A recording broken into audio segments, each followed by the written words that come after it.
Bonjour cher yogi, mon nom est Christian Valin. Bienvenue à cette séance pour étirer les ischio-jambiers. On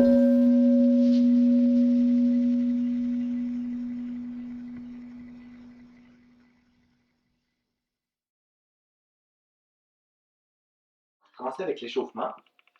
Alors moi j'utilise une sangle, comme ça. Si vous n'en avez pas à la maison, vous pouvez utiliser une ceinture ou quelque chose de rigide, un foulard, mais il faut que ça soit rigide. Donc, si vous avez une sangle, donc sangle de yoga, vous l'ajustez avec la boucle. Vous pouvez vraiment ajuster selon votre confort. Pas votre confort, mais en fait plus votre disponibilité dans l'examen. Donc je peux commencer assez bas. C'est pour ça que des fois, c'est d'aller plus bas, en ajustant pour avoir la jambe complètement allongée. Une fois que vous avez la jambe complètement allongée, peut-être que vous ne sentez pas beaucoup d'étirement encore. Alors, lentement, vous allez chercher votre étirement à l'arrière. Pour vraiment ressentir donc ces ischio-jambiers qui sont ici très longs, donc vu qu'on on a la jambe longue, et qui va chercher l'étirement, même on peut ressentir jusque dans le bas du fessier. Donc une erreur fréquente, ça serait de venir aplatir le bas du dos de cette façon. Je ne sais pas si vous voyez bien, mais vous allez ressentir quand vous allez le faire. Donc aplatir le bas du dos et venir un peu déformer le corps pour aller saisir. Si je suis comme ça ici, je me sentais pas très bien, mais je vais peut-être être fier de moi parce que je saisis mon gros orteil. Mais je vais pas avoir les bénéfices. De pouvoir vraiment juste me détendre dans les termes. Si vous voulez un peu plus, vous pouvez tirer en fin de parcours comme ça, tirer les orteils et pousser dans le talon vers le plafond. Ce qui va aller chercher davantage des mollets. C'est un autre muscle qui peut être aussi bien contracté, qui peut avoir besoin d'étirer. Et après, vous respirez. Donc avec les sensations, vous respirez avec les termes. Changer de jambe.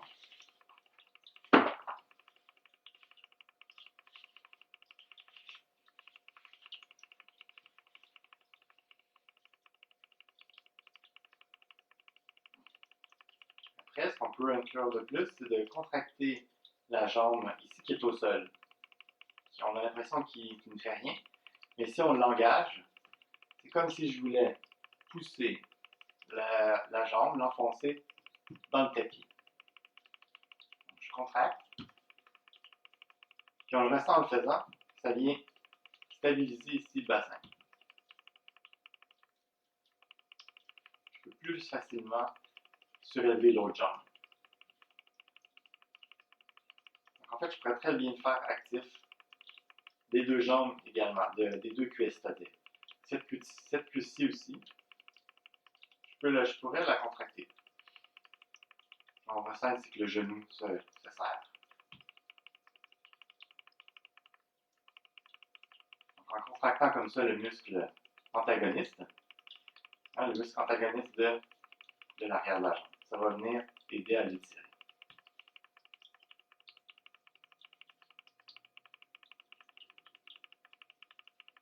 Donc, vous pouvez maintenir, si vous voulez, à la maison un peu plus longtemps, l'étirement de chaque jambe. On va enchaîner. Je soulève une jambe ici, je viens de contracter les pieds, former un point. C'est comme si je voulais former un point avec mon pied. Je contracte bien également tous les orteils.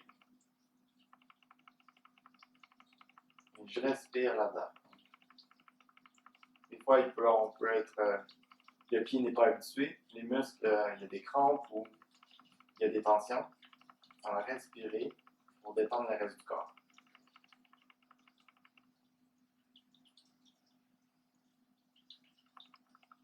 On va faire 5 secondes, le plus que vous pouvez. Contractez fortement. 5, 4, 3, 2, chose de l'autre côté.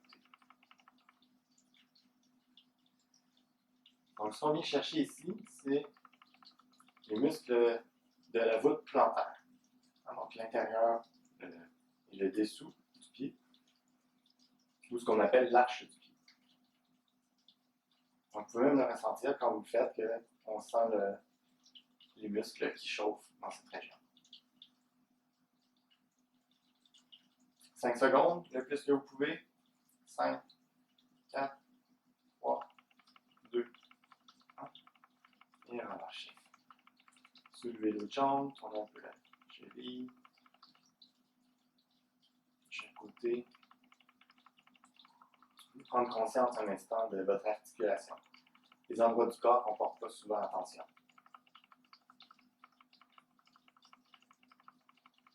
Et ensuite, je tourne la jambe, faisant un cercle. La jambe est longue, complètement allongée.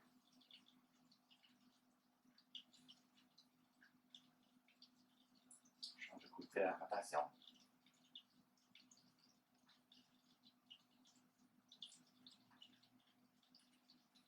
Même chose de l'autre jambe, cheville,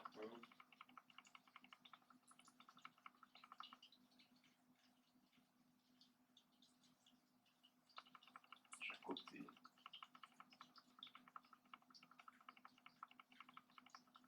Cercle. Explorer des cercles qui sont un peu plus grands. Changer de côté la rotation.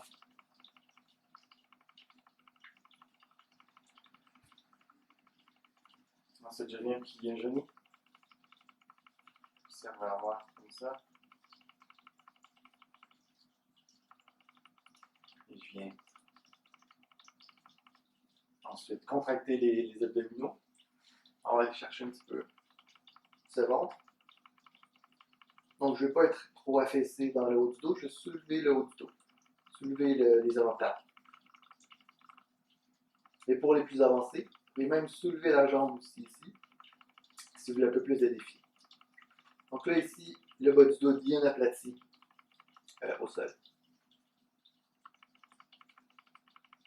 Maintenez encore 2 respirations. Et relâchez. Côté, je pense en tirant. Ensuite, j'engage. Abdominaux. Je soulève la jambe plus avancée.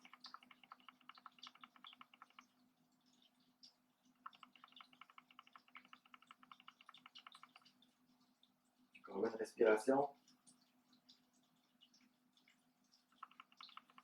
Et relâchez. J'ai les coudes un peu en avant des épaules. Et donc ici, je détends les muscles. Plus, c'est une posture de préparation pour le dos. Donc, j'agrippe le sol avec mes mains et je tire vers moi. J'agrippe assez fortement. C'est un petit peu comme si je voulais ramper comme vers l'avant, me déplacer. Et ça crée de l'espace dans le dos, dans la région du tronc.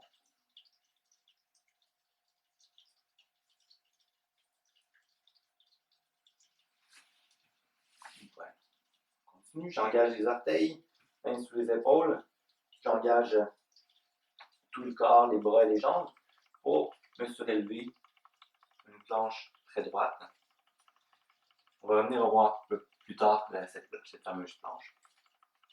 Et ici, je viens donc dans la posture de la table, en plaçant main sous les épaules, genoux sous les hanches. J'inspire en allongeant bras et jambes opposés. Donc bras ici, ça serait mon bras droit et jambe gauche.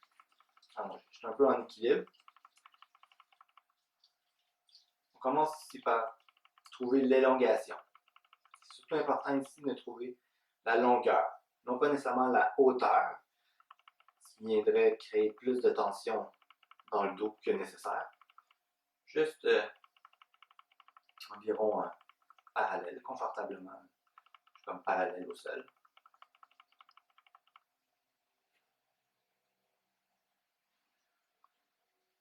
Un peu De l'autre côté. Bras gauche, jambe droite.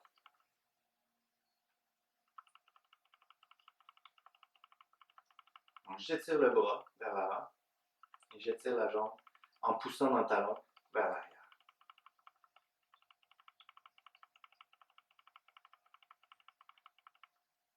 Et ça, on le fait quelques fois ensuite en mouvement. J'inspire. J'expire table. J'inspire. J'expire table. J'inspire. J'expire. J'inspire en allongeant à chaque fois quelques millimètres de plus. J'expire. J'inspire. J'expire.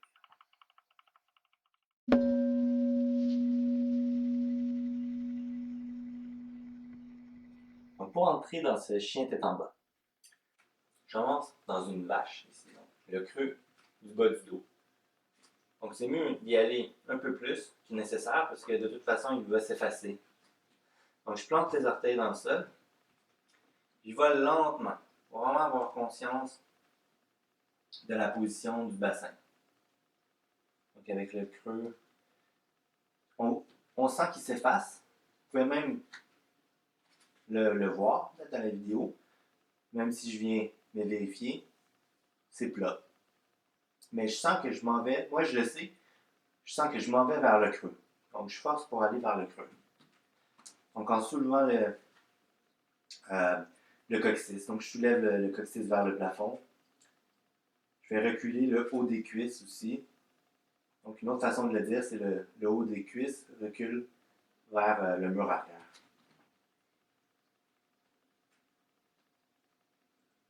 C'est pas nécessaire d'avoir les talons qui touchent le sol immédiatement.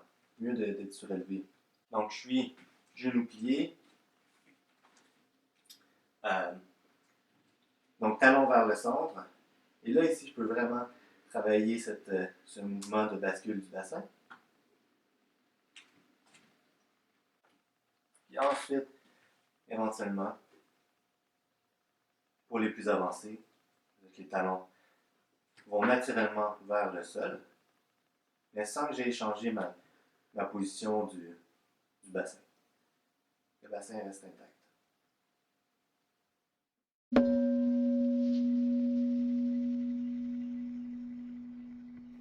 En partant du chien tête en bas, je peux allonger la jambe. Je veux ici, en inspirant, je prends un grand pas en pliant le genou, le plus loin possible à l'arrière. Et remarquez comment ma cheville également est en ligne droite. Je n'ai pas la cheville affaissée d'un côté, mais je l'ai vraiment en ligne droite. Le truc, c'est de se concentrer pour appuyer dans le gros orteil.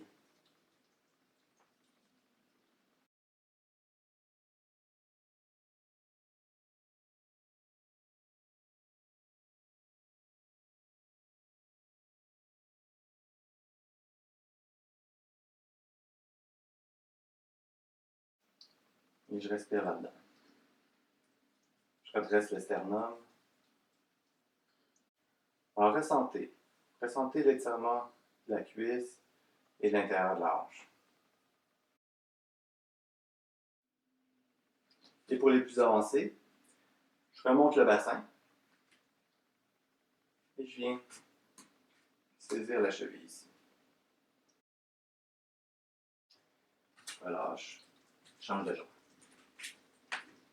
Chien tête en bas, transition.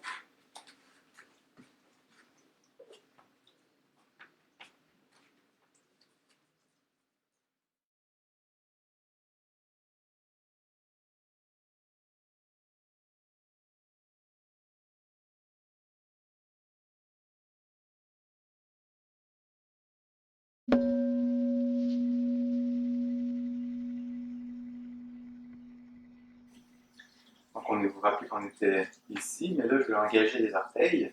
J'inspire. Et j'expire en engageant bien les jambes. Donc, vous voyez comment j'allonge la jambe arrière en poussant dans le talon un peu vers l'arrière.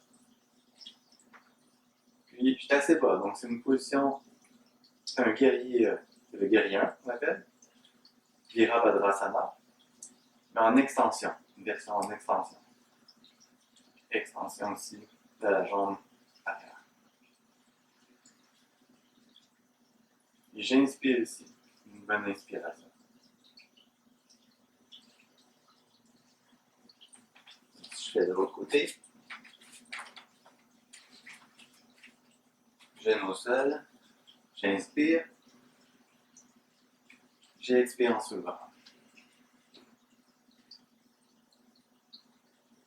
Et en même temps, il y a une bonne extension du haut du corps également, avec les bras.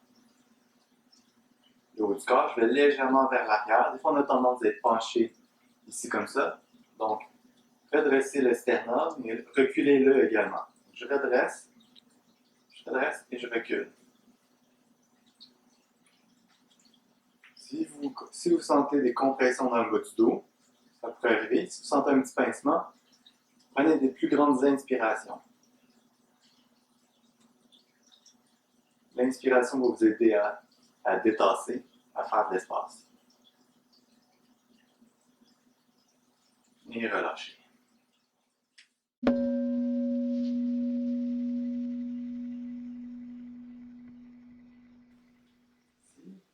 Un petit pas la jambe arrière pour mettre le talon à plat à l'arrière. J'allonge l'autre jambe. Je peux déjà préparer aussi avant un bloc ou deux. Si vous travaillez avec des blocs. Ou il y a aussi la variation avec mur que vous pouvez faire dépendant de votre flexibilité. Donc la première option, ça serait avec mur, comme appui. Si vous sentez que vous avez votre étirement à l'arrière de la cuisse ici, c'est suffisant. Le convert. Si ça va bien, je continue la flexion. Je viens à mi-chemin, peut-être je me tiens sur la cuisse. Et si ça va bien, le bloc, je vais soulever le fessier vers le plafond. C'est ça qui va chercher l'étirement ici des ischio-jambiers de nouveau.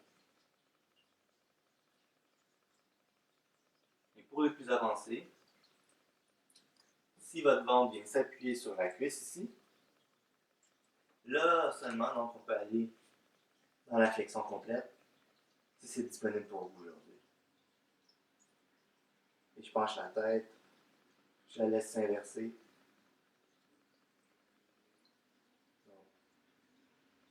Et pour aller de l'autre côté, pour sortir de la posture, premièrement, puis le genou, j'engage la jambe, je pousse peut-être ici, je reviens en extension.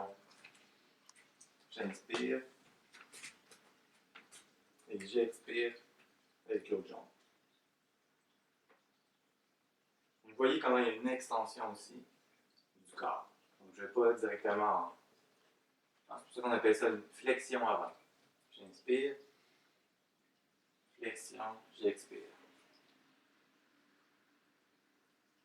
Ce côté-là, on peut le faire peut-être avec des pauses. J'inspire à mi-chemin. J'expire un peu plus bas. J'inspire. Je me redresse un peu. J'expire dans la version finale.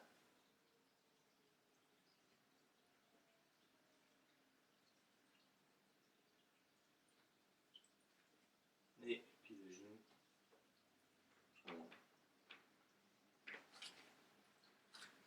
J'expire pour l'ensemble. Tadasana.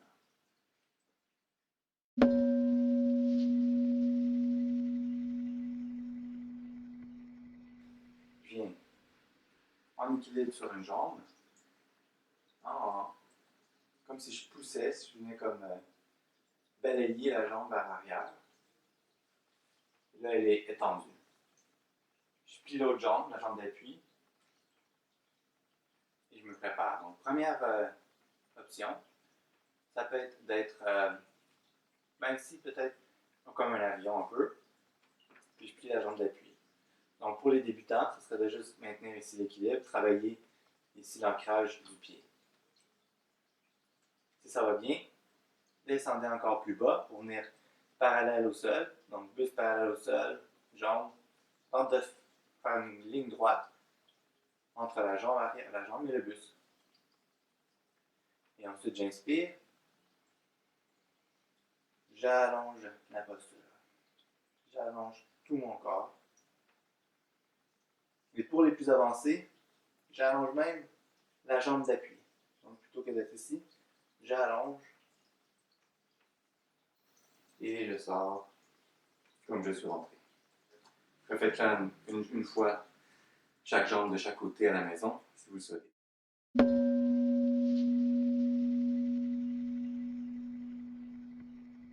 Donc, deux options. Pour avoir une option genou au sol ou une option, comme je l'ai fait ici, plus classique.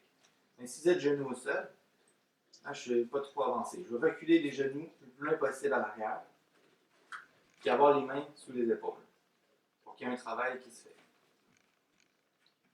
Si je suis genou surélevé, je veux bien rentrer les fessiers et même les contracter pour être bien actif. Donc, les abdominaux, allez les chercher. Deux erreurs fréquentes ici, ce serait d'être trop affaissé de cette façon, ce qui tomberait dans le bas du dos. Donc, qui développerait plus de tension. On veut vraiment être surélevé ici, les fesses en ligne avec les épaules. Ensuite, une autre erreur fréquente, c'est d'aller trop loin peut-être ici, peut-être plus dans un chien tête en bas. C'est comme un mi-chemin, un mix entre les deux. Donc, on veut mettre vraiment les épaules au-dessus des mains. Et vous pouvez rester ici environ 5 respirations ou plus si vous pouvez.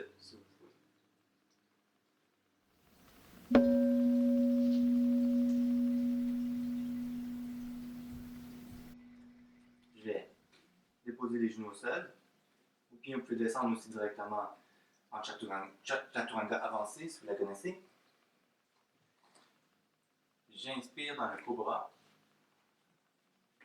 En venant bien chercher les muscles fessiers ici aussi, je les contracte. Et je pousse les mains dans le sol pour être en extension du corps. Une erreur fréquente, ça serait d'aller trop rapidement ici. Donc souvent on est peut-être ici, mais on soulève la tête comme ça, ce qui compresse les cervicales. Donc on veut vraiment être plutôt, donc même si vous êtes plus bas, rentrez le menton pour suivre la colonne. Pour que la nuque soit longue. Donc, ça peut être ici, ou ici, pour ceux qui sont plus disponibles. Et respirez, 5 respirations ici.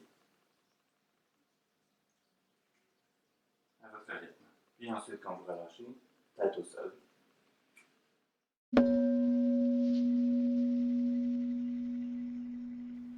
Donc, en partant ici, front au sol, main sous les épaules, je vais venir être à mi-chemin et j'agrippe le sol en tirant un peu vers moi, donc pour décompresser le dos. Puis un mouvement comme si je voulais me traîner un peu vers l'avant. Et ensuite, j'allonge les bras vers l'arrière dans la sauterelle. Ici aussi, je contracte bien les fessiers. Les fessiers, je les répète souvent, mais c'est pour aller chercher le bas du dos. Ils sont liés ici. Les muscles fessiers vont venir stimuler le bas du dos.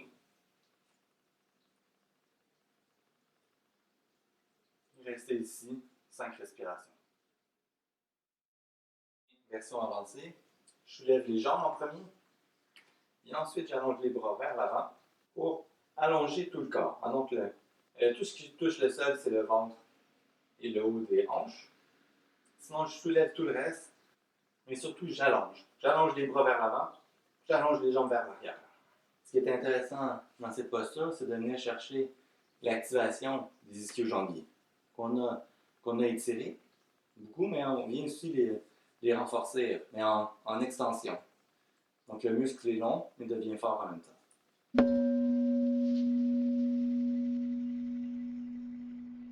J'engage les orteils, je plante dans le sol. Je fais comme un push-up inversé, donc dans l'option chaturanga de votre choix, mais en se soulevant cette fois-ci. chien tête en bas. En transition, j'expire. Genou au sol. Je croise les jambes. Je viens de l'autre côté m'asseoir. Pour la dernière posture aujourd'hui, la flexion au sol. Donc, couverture et sangle. Je lève bien le bassin ici avec la couverture. N'hésitez pas à prendre plus de la plier, replier une autre fois ou mettre plus d'épaisseur. Ou même prendre un bloc, asseoir sur un bloc si vous êtes moins flexible. Je vais vous montrer de l'autre côté, ça va être clair ici.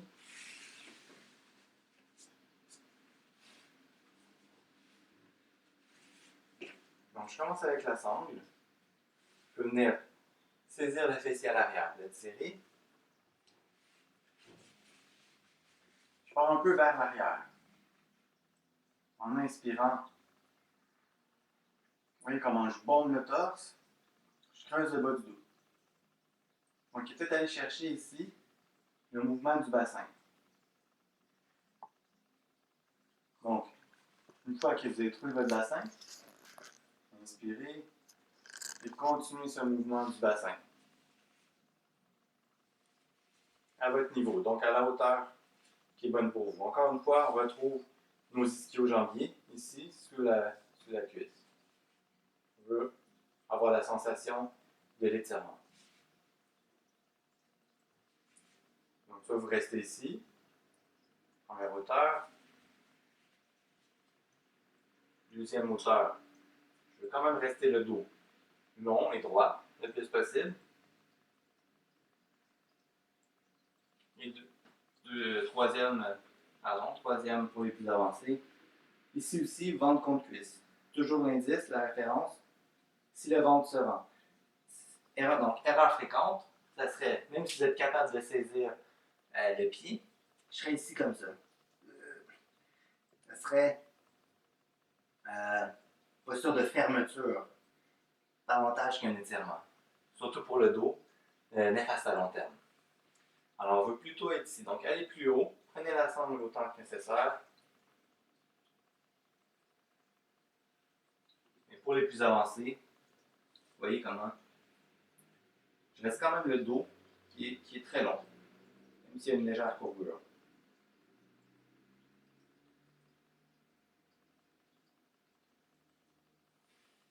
Et quand je change de jambe, je vais revenir un peu dans l'extension.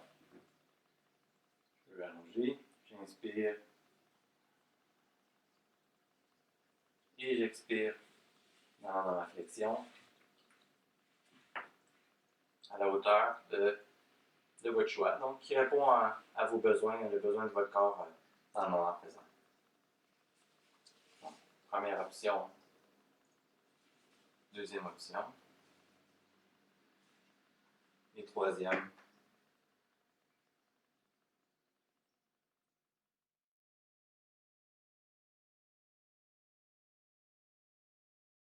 Et enfin, le Shavasana. Donc, posture du cadavre, la traduction. Puisqu'on est complètement passif, vous voyez ici que j'ai quand même une petite couverture pour la tête. Donc, ce qui vient détendre le cou, on a souvent beaucoup de tension ici. Les paumes vers le plafond. Le grand défi dans le Shavasana, c'est de s'abandonner complètement. On prend un moment donc pour laisser le corps récupérer. C'est vraiment la particularité du yoga, c'est que ça redonne de l'énergie. C'est une pratique qui, plutôt que de gruger de l'énergie, donc nous redonne de l'énergie à la fin. Puis ensuite, on est prêt pour notre journée, pour avoir pour avoir de l'espace et du bien-être. Donc, fermez les yeux, puis pour quelques minutes au moins, de relaxation complète à la maison. Alors, merci, cher Yogi, pour votre attention. Aujourd'hui, j'espère que vos ischio-jambiers sont bien étirés. Et je vous dis namasté.